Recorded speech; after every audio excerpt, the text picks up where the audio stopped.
And number 17, which was your number 5 team, your 5 defense, I'm on the Ravens, a fan base that already loves us. But I another defense. That was unbelievable. That was, man. God, look at our Lamar takes.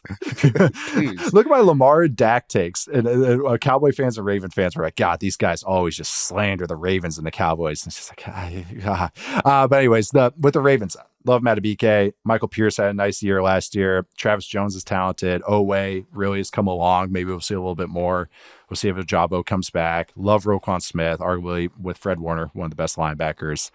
Trent Simpson might not be as big of a downgrade as maybe people think from Patrick Queen. I agree. So, yeah, Patrick Queen, who was named like a top 5 linebacker, I think, on the Jeremy Fowler polling, which is what's with the NFL and linebackers? They just can't ID these guys. It's like they see the first 2 and then they just quit on the rest. Like, it's not Fred or Roquan, so who cares? yeah, I know. That's always just weird rankings. But yeah, Roquan's still there. That's what matters most. DBs are a lot of fun. Marlon Humphrey's fun. Kyle Hamilton's a star. Eddie Jackson from the Bears, fun ball hawk kind of player. So they just have a lot of smart, aware back end, a lot of ball hawks. The new defense coordinator, Zach Orr, I know people are really high on him, but this is his first time calling plays. So that's why I couldn't maybe just go, oh yeah, they're top 5. So him and just the changes along the front, that is just maybe what has me from maybe anointing them. But if they're top 5 or even top 3, I wouldn't be shocked, because if they can kind of keep the good times rolling, like this is a very good defense that does a lot of fun stuff, and a lot of it's what everyone's going to probably be copying if they continue what McDonald was doing before. You have them a little higher than me, though. I really like the defensive line. I make it's kind of interesting because I like the interior of their defensive line, because I think they can still beat you up there. Madubuike is a monster, and he got paid appropriately for what he did last year.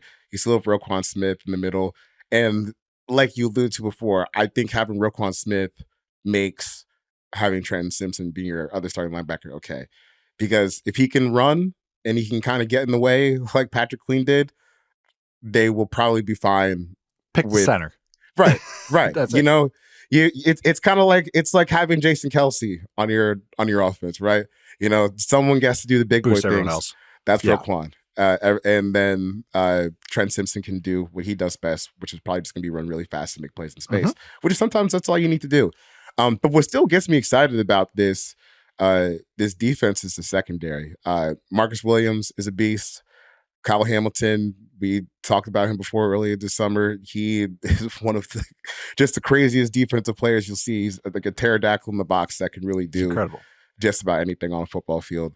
And then even like getting Eddie Jackson at this point in the offseason, it just feels like that was where I was like, oh my God. I like that. Peak Ravens. Just, go out and sign Eddie Jackson to a 1-year deal. And then I think people are going to be surprised with what they see from Brandon Stevens this year at cornerback. If you're not too familiar with him yet, I would say get familiar, because I think he's one of the more underrated cornerbacks in the league. And Marlon Humphrey, I feel like Marlon really gets underrated sometimes, because Marlon's one of those players where like the lowlights look really bad. Like when he has a bad play, it looks like the worst play you've ever seen someone make. Because he doesn't back down. Right. Yeah. He doesn't back down. He doesn't back down. He's going to go out there and play press. He's going to be physical. He's going to be aggressive. You're going to get beat sometimes doing that. But more often than not, that's a really reliable player that you can have. And when you can have that skill set with that like play style, that's gonna be a big boost for your defense. So I really like the interior. I like the linebacker situation. I love the secondary. I think the edge rush could probably still use some work, but overall, like the spine of this defense is still super duper strong. And especially just how they play. The fact they have Marcus Williams and Eddie Jackson and Kyle Hamilton. It's like 3 of like the kind of more heady, maybe gambly type of safeties all in the same unit, and that's kind of fun. Like kind of like guys that they'll make quarterbacks, they'll punish quarterbacks if they kind of are a little slow on something or they try something a little too many times. Kind of like NCAA AI or College Football 25 AI. I've learned can't keep throwing that crossing route, Nate. You got to throw the dig sometime. Yeah, they're going to punish you. But yeah, I'm the fact that you had him top 5. I actually forgot they had TJ Tampa. They got from Iowa State. I actually liked him. They drafted Nate Wiggins, so they do have some reinforcements at corner. Wiggins was, I like that. Wiggins was just skinny. That and I think Emmanuel Forbes really hurt him. because I think that was in some people's heads because he's twitchy. He's got some ball skills. And it was in my head. I'll tell you that. I liked him. Yeah. We liked him. We always kept pumped up on our mock drafts. We were good. I like Nate. I like Nate Wickens. I like Nick Tice. It's a good name. But there was like just a little bit of fear with the Wiggins pick to me, where it's like looking at the frame. But I do think he's like sturdier, like in the frame of like actually playing football than Forbes was at Mississippi State.